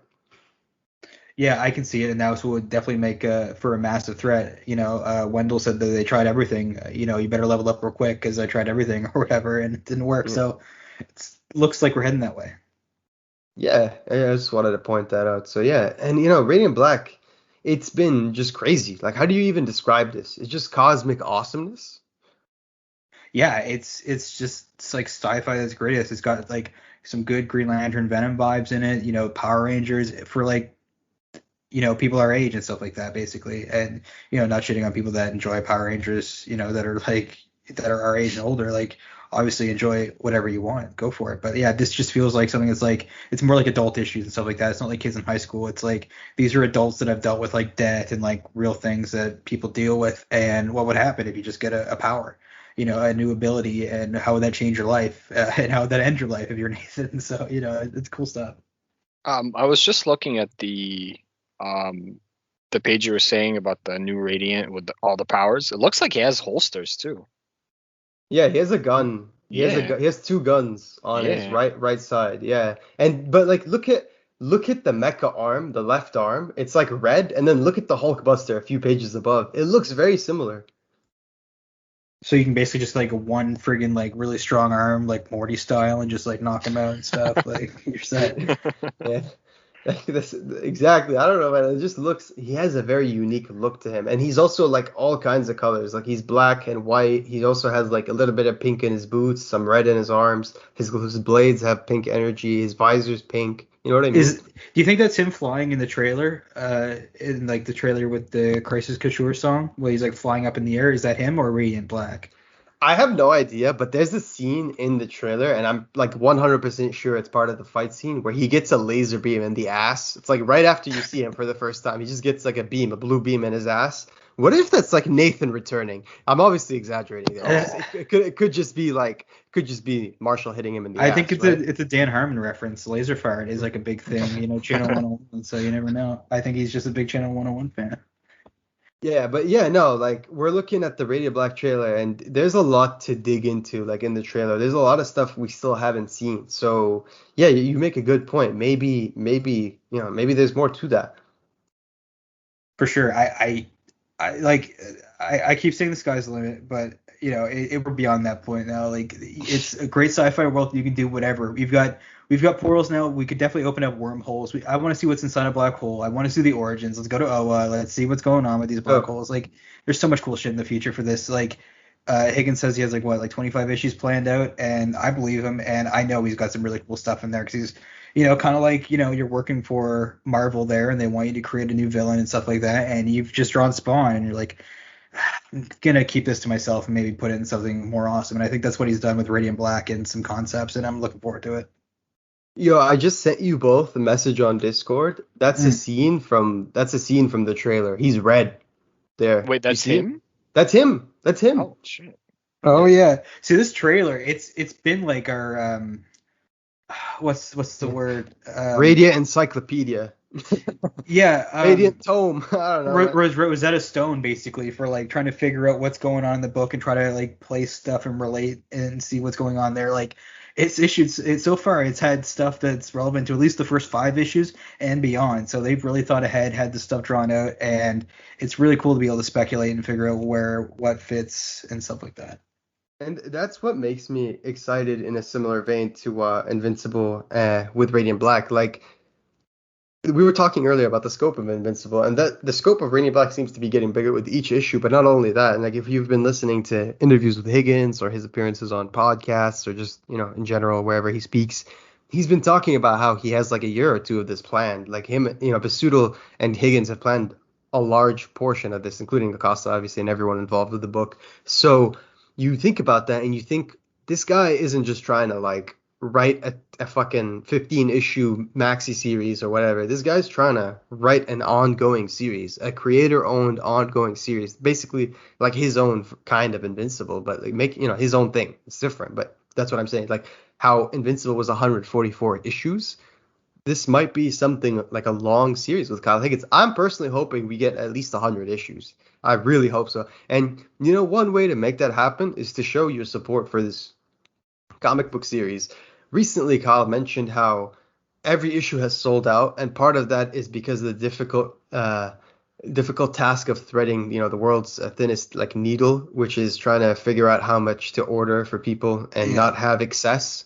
So I understand, but he's saying, thankfully, a good part of that selling out of every printing is having new printings with new covers. And Radiant Black, we've talked about before, how it has one of the best cover games in comics right now. I don't know if we mentioned this last episode. I can't remember, but I don't know if you've seen the motherfucking second print of number 5, but holy shit.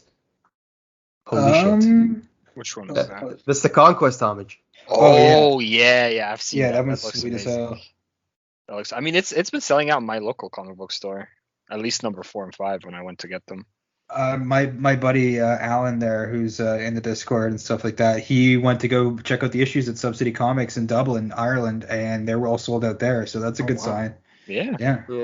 Yeah, it was the same here. I went to the comic book store today and yesterday for the new books of the week, and I went to check the Radio Black section. I grabbed another issue, number 5, just because, why not?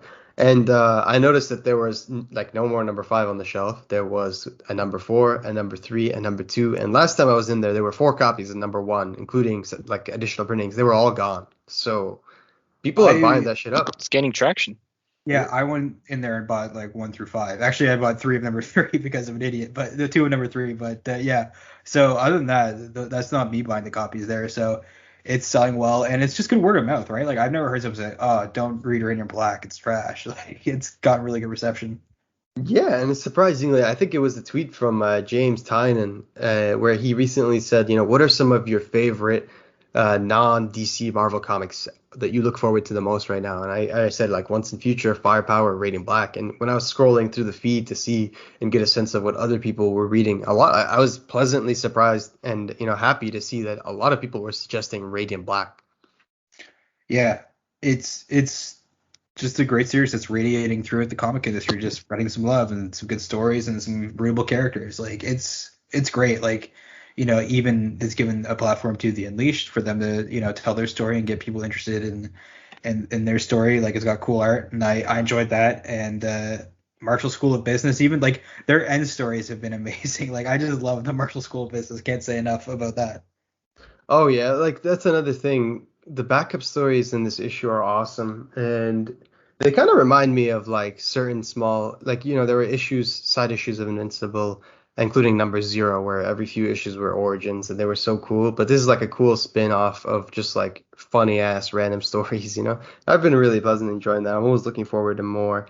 And what are you guys looking forward to with Radiant Black moving forward? I want to learn more about like existence and what do you call it, like the radiant they see inside. The big robot mecha, whatever. Yeah, mecha? Yeah. A whole issue inside that existence area would be sweet, but it would probably kill Costa, so I'm okay with not getting it. Nah, yeah, for sure. We're trying to discover the mystery of existence, and me personally, I'm looking forward to. And I think you mentioned this earlier. I'm looking forward to learning more about Radiant Pink and Radiant Yellow. Yeah, for sure. Yeah, I want to see what happens to Nathan too. Fucking Nathan, man. Poor Nathan.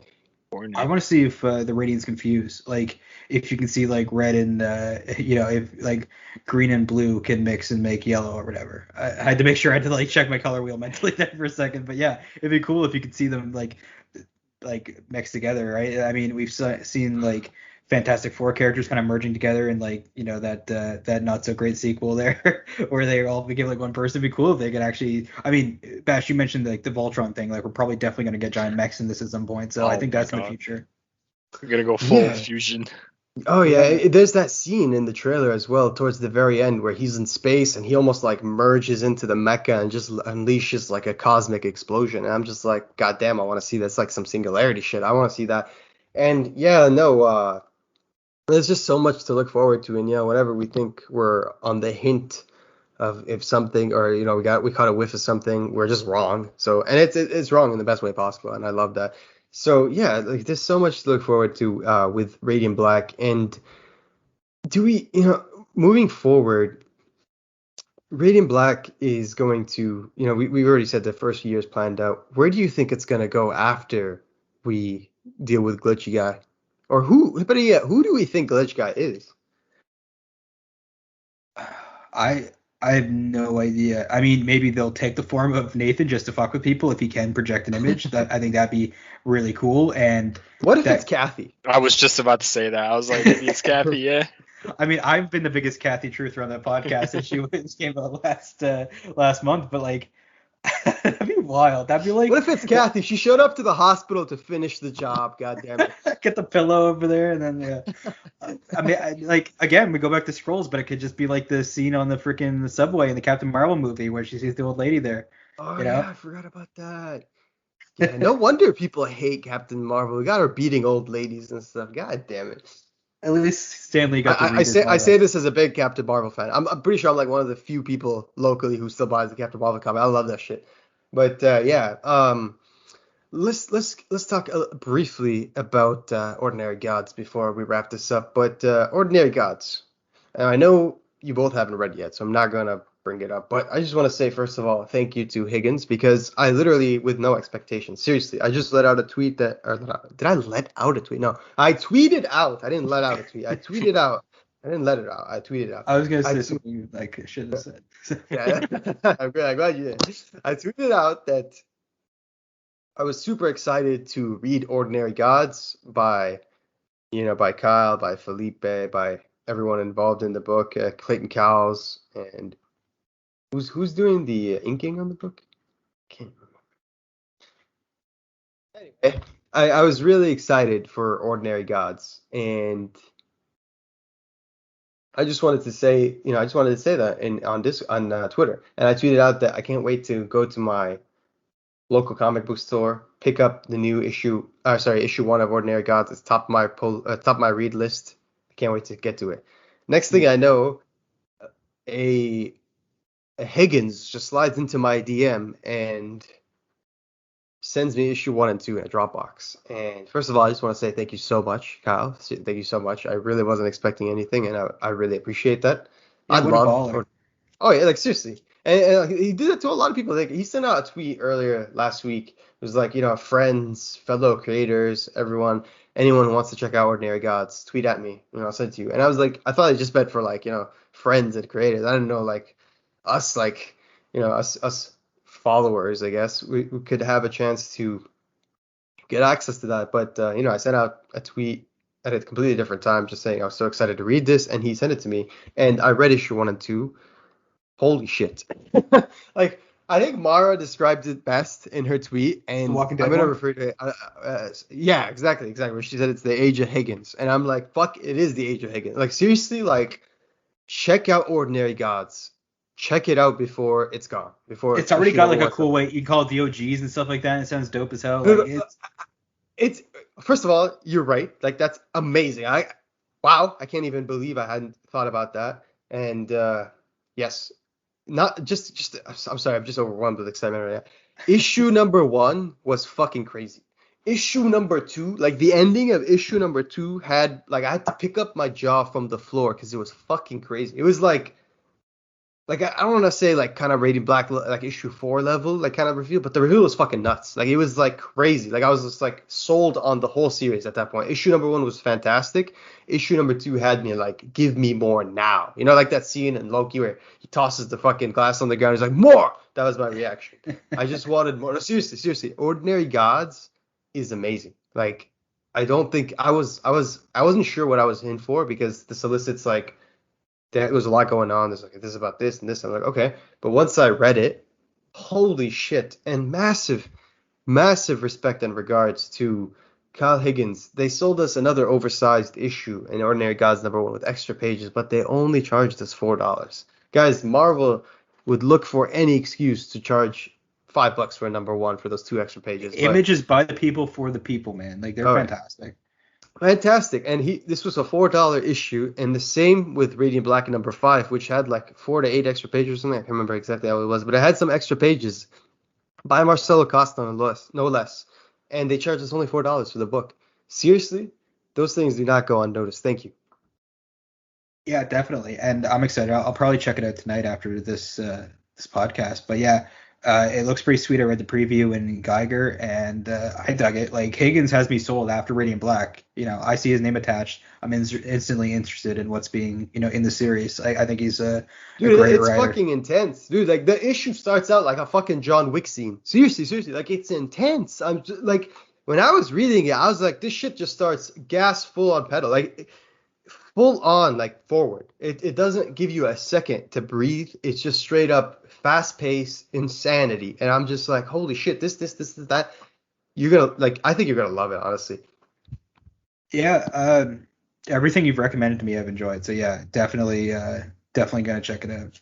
Yeah, I'm gonna check out. Was it Stray Dogs? Is that what it was called? Yeah, dude. Show Yeah, it Stray to Dogs. Kayla. Then Show I'll that check shit out to Ordinary Kayla. I Gods. swear she'll love it. Show it to Kayla. Kayla's his girlfriend. Show it to Kayla. She'll love it. I guarantee it. Like, I think anyone, seriously, you like dogs? Read Stray Dogs. There's like, it's a little bit intense, I'm not gonna lie, but it's so fucking good. Like, it's so good. Like, oh my god. And I'm saying this as someone who saw the issue on stands, and I thought it looked silly. Seriously, I was like, Silence of the Tramp meets or sorry. Silence of the Tramp. Oh my Silence of the god, Lambs. Silence of the Tramp. That's Lady the in sequel, the Lambs. by Matt and I. That's the sequel we're coming up with. But Silence of the Lambs meets Lady. Oh my god, Lady and the Tramp. That like sounded silly to me at first. I was like, what the fuck? But then I put, my friend Dave, who works at the local comic shop, Stranger's Ventures, shout out Stranger's Ventures, best comic store. He recommended it to me. He was like, I trust him. He has really good taste. And he was like, man, you got to check this out. And I was like, you know what? Fuck it. I bought the number 1 Silence of the Lambs homage. Oh my God. Oh my God. Oh my God. Like, there's a reason. I know we mentioned this earlier, but there's a reason every printing is selling out. There's one last time I'll mention this. There's this week's final order cutoff on Sunday or Monday. I know Marvel announced recently they're going to change to Sunday with DC. So Sunday, Monday, whatever it is. Why am I even talking about Marvel? It's Image. On Sunday or Monday. Yeah, Monday. Image has every single new printings of every single issue of Stray Dogs from 1 to 5. Check it out. Homage covers are all homage to famous horror movies. All of them are really cool. And the series is amazing. Just trust me. Give it a chance. You won't regret it. Yeah, definitely. And I think the artist there, she used to do work for My Little Pony, which actually fits in perfectly with the writer too. Oh, really? So yeah, Yes. I'm not like a brony or anything like that. It's kind of like me with Power Rangers and stuff like that. But I really, really dig the artwork fits perfectly with this. Yeah, the art. So Tony Fleece, who's the writer of Stray Dogs, used to do the art on ponies, Star Wars, etc. And he's really cool. You should follow him on Twitter. Super nice guy. I learned about him from other podcasts on the internet, such as like the Modern Playbook and Yeah, those the guys from the Tales of the Flip Side. So check them out too. They're awesome. Trish has also done art, I Forrester, believe, yeah. on yeah has Yeah, done she did. art on yeah. So like yeah, she's the cover artist for My Little Pony. And I one thing I have to say, I got it. Like obviously the writing in this story is incredible, but Trish's artwork is amazing. It's It flawless. just I can't. it's amazing. Yeah. I seriously like amazing. And like you read the whole thing, right? You read issue 5. Yeah. Okay. Without spoiling, man, issue 5 fucking floored me. Like seriously, like I had to mentally recover from that. I read it 2 times because I was like, holy shit. You know what I mean? Yeah, for sure. It was it's just like a really well told story, and it's tight, doesn't go on for, 50 issues. Like, no, this is the story, and I think they're doing prequel stuff, which I'm interested in because it's tied in so well. Like it's like the way they tied in with like it has to be dogs, and like the way that like dogs have kind of bad memories and stuff like that just kind of adds to the sadness or the feelings of grief and stuff like that. It's just great. Yeah, and oh my God, like I don't want to say anything more. Go check it out.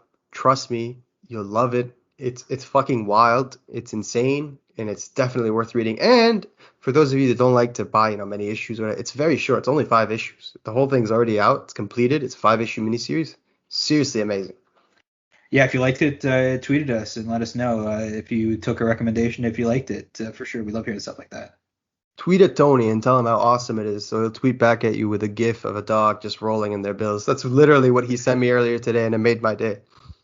Yeah, it's the people, the creators of these comics are super nice online and stuff like that, and super open and welcoming to fans and stuff like that that want to, spread the word and talk about their favorite new series. So it's really fun. Comics Twitter is fun. Yeah, and to end this, we're gonna end it with one last thing since this was such a good segment. So thank you for joining us, Ali. But Thank you for you having didn't me. talk That much. was You didn't super talk fun. much, so we're gonna get you talk more next time, and there will be a next time. There will.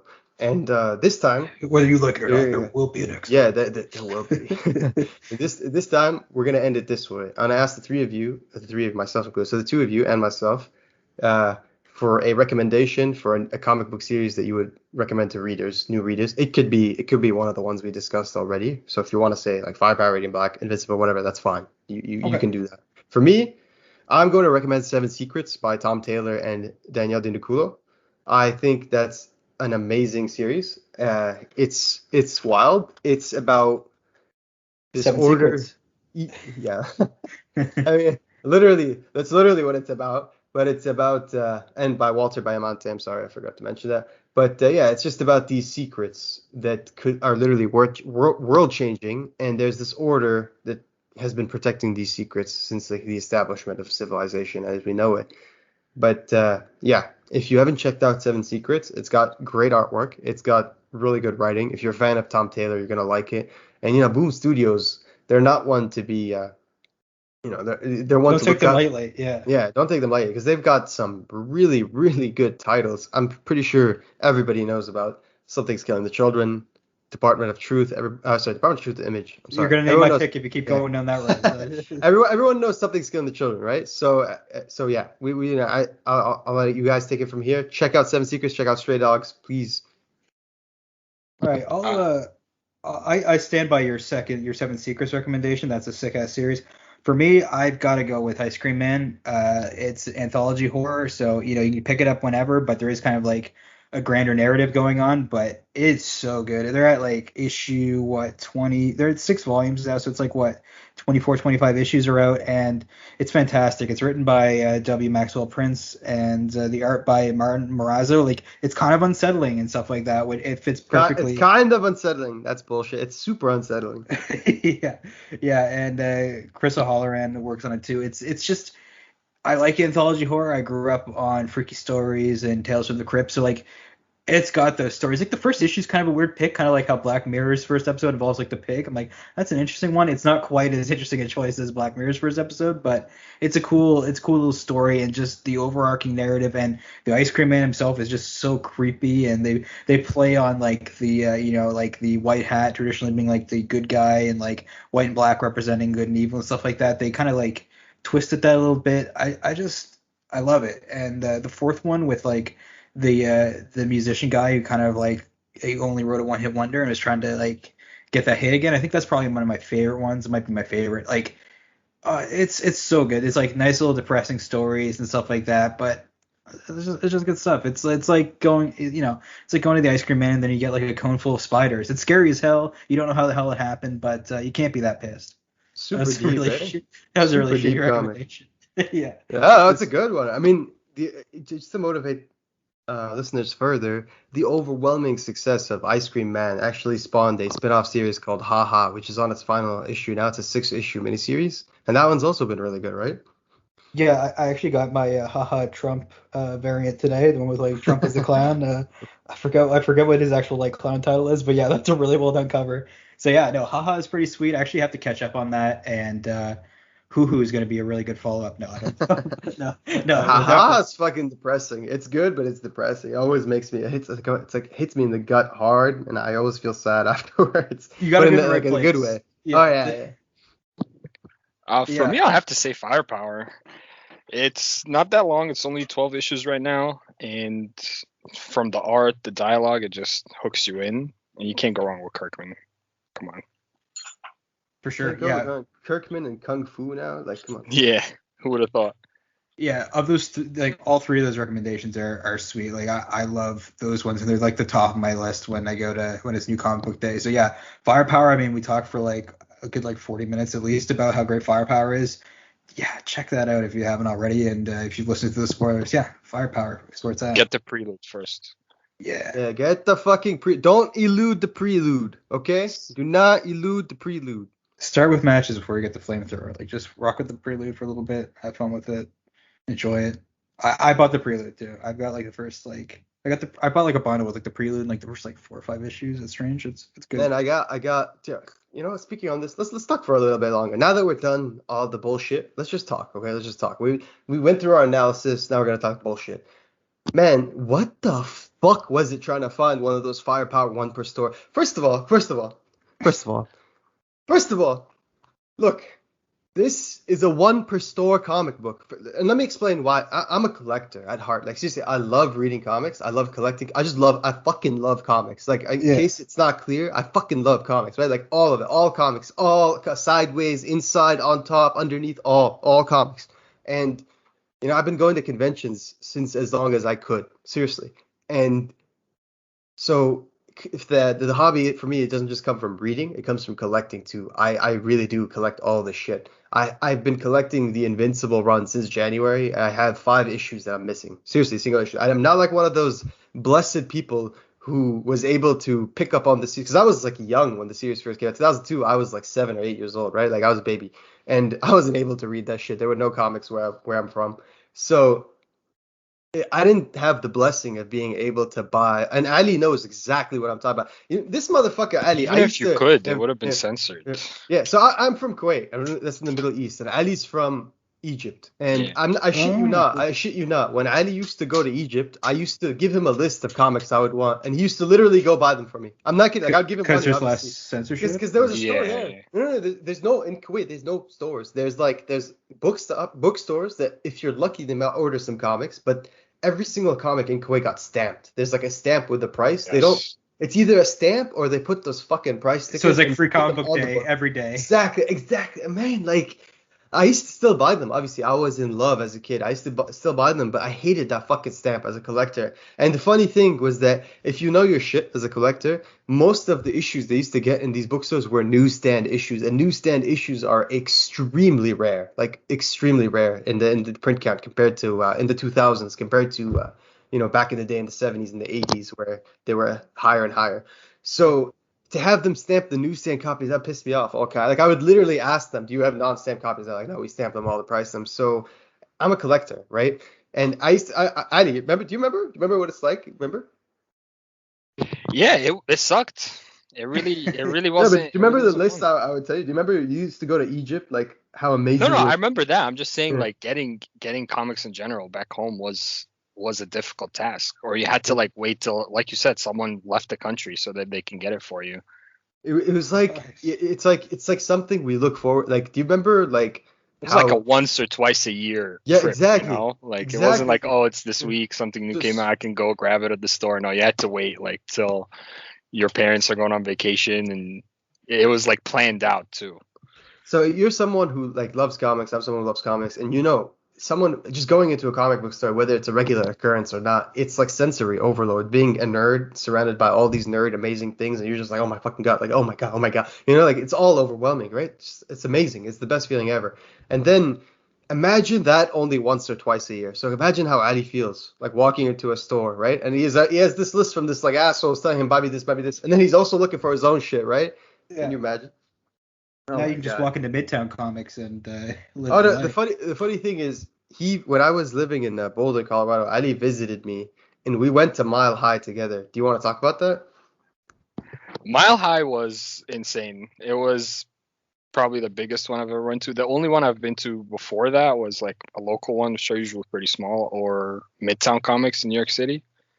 Midtown Comics was pretty much what I imagined it would be, but Mile High, it was literally a warehouse, like a huge warehouse, and then half of that warehouse was like a back section where you couldn't really like walk around and look at stuff. You had to ask Yeah, yeah. an attendant or something to get it. It was great. I got so many comics that day. I spent way too much money, but I think I you don't showed me a regret it. picture of it, Bash. Yeah, the place looks Yeah, sweet. yeah, no, it's literally a fucking warehouse. Like literally, like not even exact, like Yeah, without it really exaggerate, is. it's a literal warehouse, like literally. Do they need like And a forklift to it, bring down like a pallet of comics for you and stuff like that? Because that'd be pretty I'm sweet. I'm I'm fairly certain they do actually have a forklift in there, but Yeah. I don't know if we saw it, but I'm like 100% sure because like the guy Chuck Rosansky, who's the owner of Mile High Comics, he has one of the biggest like and best collections of all times. It's the Edward Church or whatever collection that he acquired many years ago, and there's like there's all kinds of famous stories and controversy around that collection and the acquisition of it. So if you're someone interested in that and the history of that, go check it out on the internet. There's a lot of that you could find a lot of different documentaries or like miniseries about it or whatever. Even Chuck himself, the interviews from a lot of other YouTubers who've interviewed Chuck himself at the warehouse, and he talks about it. But yeah, go check it out. And that collection has all the like we're talking all the Golden Age stuff, like everything. Batman #1, Detective #27, like First appearance of everything. Jesus, all that Everything. good stuff. Everything, literally everything, literally everything, every comic you can think of like this video. So he has, and he talks about this project he has where he wants to basically, he's a hoarder, like in a good way, and he wants to accumulate like all the comics in existence. So those shelves we've seen literally they're like a an organized system of like all back issues pretty much he can get his hands on. So God knows what's there. And people do call, I'm not even kidding, people do call Chuck Rosansky comic book Jesus. Like Kevin Smith calls him that. You could go see it online. Doesn't surprise me. That sounds sweet. Like I definitely, if I'm in Colorado, that'll definitely be like, one Oh of the yeah. first things I do. And the thing is, and this is just my personal opinion, a lot of people agree, but I feel like a lot of the prices in there are super expensive, like super high, like even way above market price. So it feels more like a museum, but it's always worth going there because it 100% is an experience. Just to Like be in the it really, presence of yeah, greatness. oh, I'm sure you'll find gems too, but like I just mean like yeah, it's an incredible like Yadi, do you remember like It really is like a it's museum. overwhelming. It's overwhelming. There's too much. Like you should probably go in there with a plan. Yeah, exactly. Like it's like a theme park. Like you need to Yeah. plan out your day Do you there. That's remember crazy. the wall of comics? Like, there's a wall and it spans almost the entire like back section of the store, and it's just like a wall. And when we went, it was all Star Wars variants, like all of them. It's fucking crazy. Like if you're a comic book, like if you love comic books and you go in there, you're just gonna like melt. You know what I mean? Yeah, it looks awesome. I don't know. I just get stunned just looking at the wall of strange and like if it must be even more there. So like that's I can only imagine. Yeah. So we went on a little bit longer than we'd like to we wanted to there, but it was all worth it. It was good to talk comic books. It was lovely having you on, Adi, and Yeah, for it sure. was It's super great. fun. Yeah, talking about. So, with that being said, you've heard the recommendations from my my friends here. I think they offered some really solid picks. Ice Cream Man is amazing. Seriously, if you don't know of it, definitely check it out. It's nuts. It's actually nuts. And Stray Dogs, Seven Secrets, and Firepower. Those are the titles we talked about. Most of them were Image. We love Image. What can we say? But yeah, thank you everyone for listening. Thank you guys for joining me. Oh, one thing before we go, I just want to give a shout out to the guy that made our theme, my friend Moon Mist. Moon Mist If you, Music. Yep. yeah, oh yeah, it's just Moon Mist on Spotify. He actually dropped a new single not long ago. If you guys want to check that out, I think it's really cool. It's called, sec. Yeah, it's called The Needle. It's really trippy. He's got like this really cool style. It's like he's been messing around with electronics and stuff. I've just seen him since I've known him. He was just doing like stuff with like guitar and piano, but like he's super talented musically, and he's just doing like synthwave kind of stuff and like electronic stuff. So yeah, definitely check that out if you like our theme. Check out The Needle by Moon Mist on Spotify. Yeah, check out Moon Mist. I love the soundtrack they made for our podcast. Seriously, it's awesome. We rock out to it. Check out the Radiant Black Discord if you want to talk more Radiant Black. And seriously, just read more comics. Support your comic book shops. Buy some comics and just have a great time.